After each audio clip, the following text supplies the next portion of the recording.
उधर शोरकोट के शहरी ने पहाड़ी और ठंडे इलाके के फलों की काश्त करके कामयाब तजर्बा कर लिया। अपने बाग में आलू बुखारा, बादाम, अखरोट, जापानी फल के अलावा भी कई किस्म के फल लगाए हुए हैं।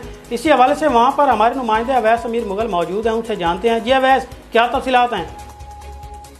जी बिल्कुल, मैं इस वक्त मौजूद हूँ शोरकोट के नवाही इलाका 3 घाग में, जहाँ पर रवायती फसलें ही नहीं बल्कि रवायती फलों से हटकर यहाँ पे मुख्तलिफ फलों का एक बाग लगाया गया है, जिसमें आलू बुखारा, अपना अखरोट और अनार वगैरह और साथ में जो है यहाँ पे बादाम भी लगाए गए हैं। जिस मालिक ने ये बाग लगाया वो मेरे साथ मौजूद है, उनसे बात करते हैं कि इस हवाले से ये शौक उनको कैसे लगा और यहाँ पे कौन कौन से पौधे उन्होंने लगाए।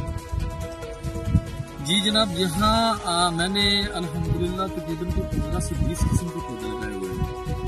इसमें आलू बुखारा,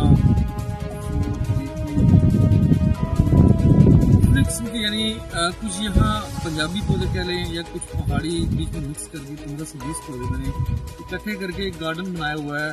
शौक था मुझे शुरू से ये, अल्हम्दुलिल्लाह मैंने लगाया और अल्लाह का शुक्र है अल्लाह ताला ने यहाँ पे फूल भी उसमें दिया।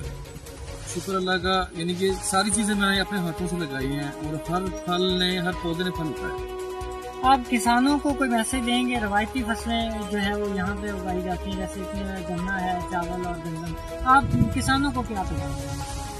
देखिए, बात यह है कि सबसे बड़ी बात है शौक की। जिस शख्स को शौक अल्लाह ताला दे उसको तो मैं यही मैसेज दूंगा कि कम से कम यहाँ आके देखे मेरा सेटअप जो है, इसमें अल्हम्दुलिल्लाह रवायती फसलों से ज्यादा इनकम है और अल्लाह का शुक्र है कि इसमें मेहनत भी बहुत कम है बनिस्बत रवायती फसलों की।